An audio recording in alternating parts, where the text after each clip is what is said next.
से काम बिगड़े हुए बन जाते हैं और क्या क्या उसके फायदे हैं और कब करनी चाहिए और कितनी मूढ़मा का व्रत हमें रखना चाहिए और कौन कौन से लोग इस व्रत को कर सकते हैं और कौन कौन से लोगों को नहीं करना चाहिए। तो दोस्तों शुरू करते हैं आज की ये कथा।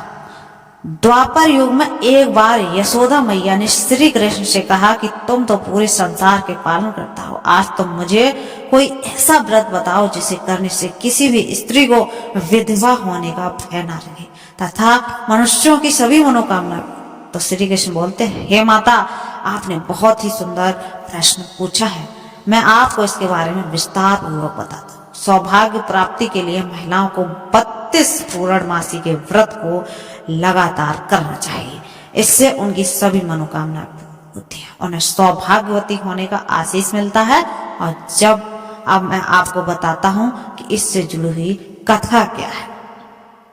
तो इस भूमंडल पर एक अत्यंत प्रसिद्ध राजा चंद्रहास से पालित अनेक प्रकार के रत्नों से परिपूर्ण कातिका नाम की एक नगरी थी। यहाँ पर धनेश्वर नाम का एक ब्राह्मण था, उसकी स्त्री सुशीला अति रूपवती थी। दोनों ही उस नगरी में बड़े प्रेम के साथ रहते थे। घर में धन धान आदि की कोई कमी नहीं थी, लेकिन उसको एक बड़ा दुख था कि उसकी कोई संतान नहीं थी। एक दिन एक बड़ा सा तपस्वी योगी उनकी नगरी में आया और वह योगी ब्राह्मण के घर को छोड़कर सभी घरों से भिक्षा मांग लेता है और नदी के किनारे चला जाता है। भिक्षान को प्रेम पूर्वक खा रहा था। तभी धनेश्वर ने योगी को देखा और कहा कि आपने भिक्षा के अनादर से दुखी होकर योगी से बोला, महात्मा, आप सब घरों से भिक्षा ले गए परंतु मेरे घर से भिक्षा क्यों नहीं ली। योगी ने कहा कि निसंतान के घर से हम भीख नहीं मांगते हैं। जो पतितों का अन्न खाता है वह पतित हो जाता है। चूंकि तुम निसंतान हो अतः पतित हो जाने के भय से मैं तुम्हारे घर से भिक्षा नहीं लेता हूँ। धनेश्वर यह बात सुनकर बहुत दुखी हुआ और बोला, योगी के हाथ जोड़कर और पैरों पर गिर पड़ा। बोला, योगी महाराज, कुछ उपाय बताओ उसके लिए कि मेरे घर में भी संतान। तो यह सुनकर योगी कहने लगे, हे ब्राह्मण, तुम चंडी देवी की आराधना करो। घर आकर अपने अपने स्त्री से सब वृतांत कहा और स्वयं तप के निमित्त वन में चला गया। वन में जाकर उसने चंडी देवी की उपासना की और उपवास किया। चंडी देवी ने 16वें दिन उसको स्वप्न में दर्शन दिया और कहा, हे धनेश्वर, तुझे पुत्र होगा परंतु वह 16 वर्ष की आयु में ही मृत्यु को प्राप्त हो जाए। यदि तुम दोनों पति पत्नी 32 पूर्णमासी का व्रत विधि पूर्वक करोगे तो उसकी दीर्घायु होगी। जितनी तुम्हारी सामर्थ्य हो उतने आटे के दिए बनाकर शिव जी का पूजन करें और पूर्णमासी का व्रत रखें। प्रातः काल होने पर इस स्थान के समीप ही तुम्हें एक आम का वृक्ष दिखाई देगा। उस पर चढ़कर एक फल तोड़कर शीघ्र अपने घर चले जाना और अपनी स्त्री से सब वृतांत कहा। जब वह श्री शंकर जी का ध्यान करके उस फल को खा लेगी तब भगवान शंकर की कृपा से वह गर्भवती अवश्य हो जाएगी। जब वह ब्राह्मण प्रातःकाल उठा तो उसने एक स्थान पर पास ही एक आम का वृक्ष देखा जिस पर एक आम का फल लगा हुआ था। उस ब्राह्मण ने उस आम के वृक्ष पर चढ़कर उस फल को तोड़ने का प्रयत्न किया, परंतु कई बार प्रयत्न करने पर भी वह वृक्ष पर नहीं चढ़ पाया। तब उस ब्राह्मण को बहुत चिंता हुई और वह विघ्न विनाशक श्री गणेश जी का वंदना करने लगा और बोला, हे दयानिधि, अपने भक्तों के विघ्नों का नाश करके मंगल कार्य को अपने करने दो। दुष्टों का नाश करने वाले, रिद्धि सिद्धि को देने वाले आप मुझ पर कृपा करें। इतना बल दें कि मैं अपने मनोरथ को पूर्ण कर सकूं। इस प्रकार गणेश जी की प्रार्थना करके उसने कृपा से धनेश्वर वृक्ष पर चढ़ गया और अपने अति सुंदर आम का फल देखा। उसने विचार किया, जो वरदान से मिला है वह यही है, कोई फल दिखाई नहीं देता। उस धनेश्वर ब्राह्मण ने जल्द से ही फल को तोड़कर अपनी स्त्री को ला कर दिया। उस स्त्री ने अपने पति के कथा अनुसार उस फल को खा लिया। उसके पश्चात वह गर्भवती हुई। देवी जी की असीम कृपा से उसे एक अत्यंत सुंदर पुत्र की प्राप्ति हुई जिसका नाम उन्होंने देवीदास रखा। माता पिता के हर्ष और शोक के साथ वह बालक शुक्ल पक्ष के चंद्रमा की भांति बढ़ने लगा। भगवान की कृपा से वह बालक बहुत ही सुंदर, सुशील और पढ़ने में बहुत ही निपुण हो गया। चंडी देवी के आज्ञा अनुसार उसके माता पिता ने 32 पूर्णमासी का व्रत रखना आरंभ कर दिया। जिससे उसका पुत्र दीर्घायु हो गया। 16वां वर्ष लगते ही देवीदास के माता पिता को चिंता हुई कि उनके पुत्र की स्पर्श मृत्यु न हो जाए। इसलिए उन्होंने अपने मन में विचार किया कि यदि वह दुर्घटना उसके सामने हो गई तो वो कैसे सहन कर सकेंगे। उन्होंने देवीदास के मामा को बुलाया और कहा कि हमारी इच्छा है कि देवीदास 1 वर्ष तक काशी में जाकर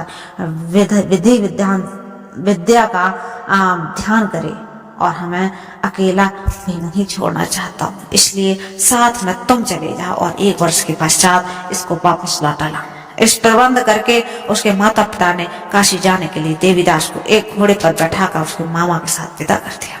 धनेश्वर ने अपनी पत्नी के साथ अपने पुत्र की मंगल कामना तथा दीर्घायु के लिए पति दुर्गा की आराधना और पूर्णमासियों का व्रत करना आरंभ कर दिया। इस प्रकार उन्होंने 32 पूर्णमासियों का व्रत पूरा किया। कुछ समय पश्चात एक दिन वह दोनों मामा और भांजे मार्ग में रात्रि बिताने के लिए किसी ग्राम में ठहरे हुए थे। उस दिन गांव में एक ब्राह्मण की अत्यंत सुंदर, सुशील, विदुषी और गुणवती कन्या का विवाह होने वाला था।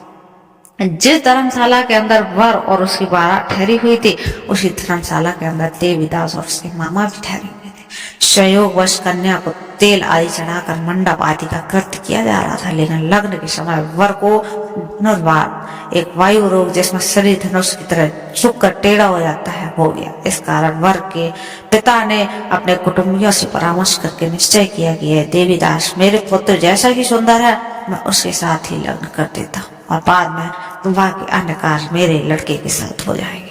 ऐसा सोचकर उन्होंने देवीदास के मामा से जाकर बोला कि तुम थोड़ी देर के लिए अपने भांजे को दे दो, जिससे विवाह के लग्न के सारे कृत्य सुचारू रूप से हो सके।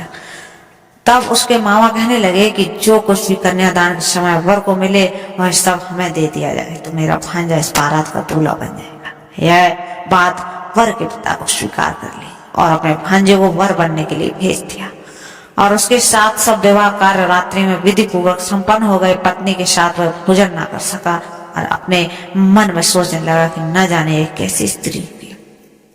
वह एकांत में इसी सोच में पड़ गया, उसकी आंखों में आंसू आ गए। तब बधू ने पूछा कि क्या बात है, आप इतने उदास क्यों हो, दुखी क्यों हो रहे हो। तब उसके सब बातें वर के पिता और उसके मामा में हुई थी उसको बतला दी। तब कन्या कहने लगी कि यह ब्रह्म विवाह के विपरीत कैसे हो सकता है। देव, ब्राह्मण और अग्नि के सामने मैंने आपको ही अपना पति बनाया है, इसलिए आप मेरे पति हैं। मैं आपकी ही पत्नी रहूंगी, किसी अन्य की कदापि नहीं।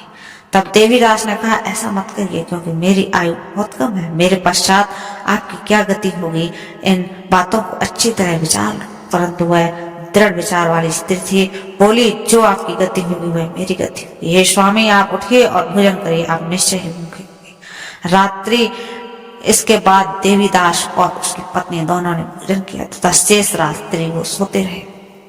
प्रातःकाल देवीदास ने अपनी पत्नी को 3 नगों से जुड़ी हुई अंगूठी दी, एक रुमाल दिया और बोला हे प्रिय, इसे लो और संकेत समझकर स्थिर चित्त हो जाओ। मेरा मरण और जीवन जानने के लिए एक पुष्प वाटिका बना लो, उनमें सुगंधित वाली एक नव मल्लिका लगा लो, उनको प्रतिदिन जल से सींचा करो और आनंद के साथ खेला कूदा और उत्सव मनाओ। समय और जिस दिन प्राणांत होगा ये फूल सूख जाएंगे और जब ये फिर हरे हो जाएंगे तो जान लेना कि मैं जीवित हूं। यह समझा कर वह चला गया। प्रातःकाल होते ही गाजे बाजे बजने लग गए और जिस समय विवाह के कार्य समाप्त करने के लिए वर तथा सारे बाराती मंडप से आए तो कन्या के वर को भली प्रकार से देखकर अपने पिता से कहा कि यह मेरा पति नहीं है, मेरा पति तो वही है जिसके साथ सत्र में मेरा परिग्रहण हुआ था, उसके साथ मेरा विवाह नहीं हुआ है। यदि यह वही है तो बताइए कि मैं इसको क्या दिया। मधुर पर्क और कन्यादान के समय तो मैंने भूषणादि दिए हैं, उन्हें दिखाई तथा रात में मैंने क्या गुप्त बातें कही हैं वह सब सुनाई। पिता ने उसके कथा अनुसार वर को बुलवाया और कन्या की यह सब बातें सुनकर वह कहने लगा कि मैं कुछ नहीं जानता। इसके पश्चात लज्जित होकर वहां से चला गया और सारी बारात भी अपमानित होकर वहां से लौट गई। भगवान श्री कृष्ण बोले हे माता, इस प्रकार देवीदास काशी विद्या अध्ययन के लिए चला गया। अब कुछ समय बीत गया तो काल में प्रेरित होकर एक सर्परात्रि के समय उसको डसने के लिए वहां पर आया उस विषधर के प्रभाव से उसके शयन का स्थान चारों ओर से विष से विषैला हो गया, परंतु व्रत के प्रभाव से उसको काट न पाया, क्योंकि पहले ही उसकी माता ने 32 पूर्णिमा का व्रत रख रखा था। इसके बाद मध्याह्न के समय स्वयं काल वहां पर आए और उसके शरीर के प्राणों को निकालने का प्रयत्न करने लगे, जिससे वह मूर्छित होकर पृथ्वी पर गिर पड़ा।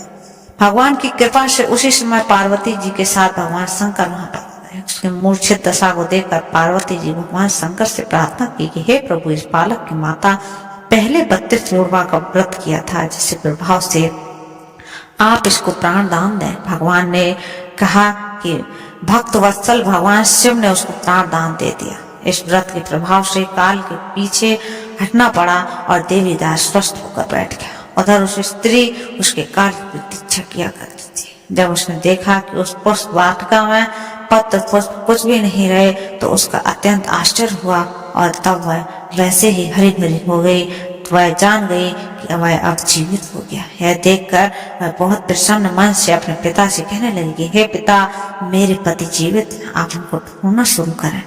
जब 16 वर्ष व्यतीत हुआ तो देवीदास भी अपने मामा के साथ काशी से चल दिए। इधर उसके ससुर उसे ढूंढने के लिए अपने घर से जाने लगे। दोनों मामा भांजे वहां पर आ गए। देवीदास को आता देखकर उसका ससुर बड़ी प्रसन्नता के साथ अपने घर में ले आया। उस समय नगर के निवासी भी वहां इकट्ठे हो गए और सबने निश्चय किया कि अवश्य ही इसी बालक के साथ उस कन्या का विवाह हुआ था। उस बालक को जब कन्या ने देखा तो उसे पहचान लिया और कहा कि यह तो वही है जो संकेत करके गया था।